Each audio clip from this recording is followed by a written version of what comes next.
Halo, Assalamualaikum warahmatullahi wabarakatuh. Jumpa lagi dengan saya Freddy Sudaryanto. Seperti biasa di kasus Jalan Cagak Subang. Pagi ini, tapi bukan subuh. Kalau lihat dari yayasan yang dikelola oleh keluarga dari almarhumah, ya itulah sebenarnya juga ini jadi miris ya. Yayasan itu menghasilkan dana BOS yang memang lumayan cukup besar.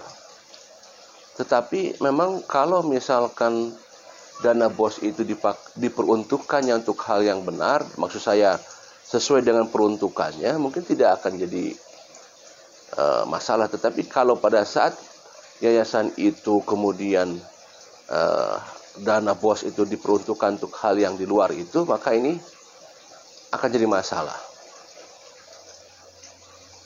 Kalau misalkan disampaikan bahwa ya jumlahnya mungkin bisa sampai ratusan juta ya, seperti itu.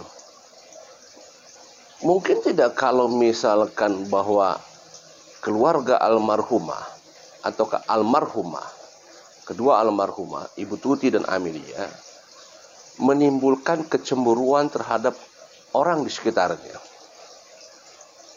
Ya bisa-bisa saja. Karena kalau kita lihat di sana sudah ada mobil Alphard, mobil Yaris, kemudian BMW, ada 3 mobil di sana. Ya. Coba kita lihat orang di sekeliling keluarga almarhumah. Mungkin kalau kita lihat dari taraf ekonominya, itu memang berbeda. Dari mulai keluarganya Ibu Tuti, kemudian juga dari keluarga sebelah atau apa sebutnya ya, kalau misalkan Pak Yosep dan Ibu Mimin gitu kan, ya itu kan biasa-biasa aja lah, mungkin tidak terlalu mewah gitu ya. Nah, apakah dengan keadaan yang ada di sirkulasi yayasan yang menghasilkan BOS sekian ratus juta misalkan ya, seperti itu ya, apalagi kita dengar masalah penghasilan per bulan gaji yang sempat disampaikan oleh Yoris di salah satu media, sekian puluh juta, sekian puluh juta, sekian puluh juta, Ibu Tuti sekian puluh juta, Amel, Yoris, sedangkan Pak Yosep katanya tidak ada penghasilan, di stop oleh mamah katanya, kata Yoris di salah satu media. Apakah memang ini menjadikan suatu kecemburuan? Apakah ini menjadikan suatu hal yang menjadikan kesirikan? Tidak menutup kemungkinan hal itu bisa terjadi, ya. Bayangkan, jumlahnya bukan kecil. Jumlahnya bukan kecil, sampai ratusan juta. Ya, mungkin itu kecemburuan ini mungkin dari semua pihak, bisa saja dari keluarga-keluarga korban. Nah, inilah di persidangan kita dengar ada suatu disampaikan pada saat Bapak Mulyana di persidangan bahwa ada keinginan untuk mobil, ya. Nah, ini kan artinya memang kalau kita lihat bahwa ada keinginan untuk meminta mobil, juga ada upaya untuk supaya almarhumah Amelia digantikan. Bahwa memang di yayasan ini bisa saja memang bisa menimbulkan yang namanya kecemburuan. Tidak menutup kemungkinan. Dan bisa juga menutup kemungkinan bahwa ini adalah motif juga. Sumber daripada motif bisa saja. Ya, ada kemungkinan ke arah sana, bisa saja. Seperti itu. Ya, dengan kita tahu bahwa penghasilan masing-masing sekian puluh juta, apalagi sekarang mobil Yaris baru kan gitu, seperti itu. Mungkin saja seperti itu.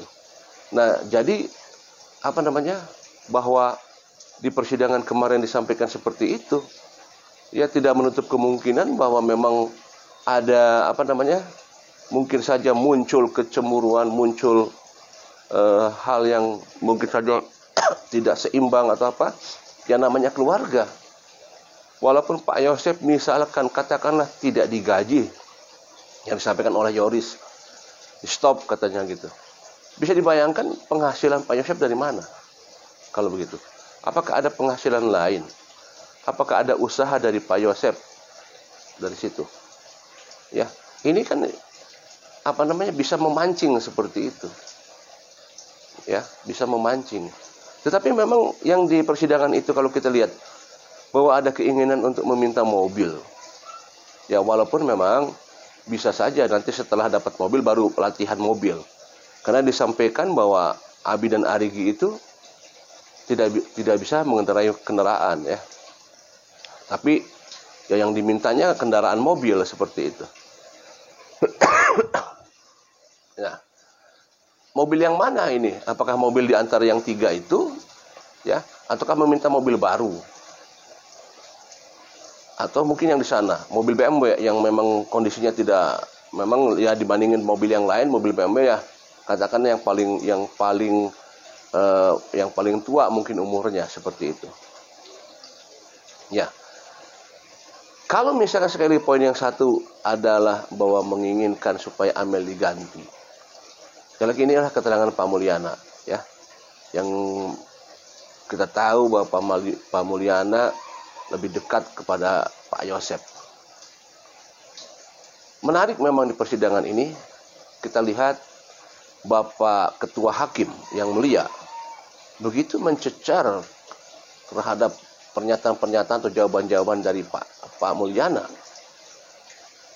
Karena Pak Mulyana hanya mengatakan tidak banyak bicara, tidak banyak ngomong, terus dicercar begitu tinggi dari pertanyaan dari Bapak Ketua Hakim ya, dicercar terus.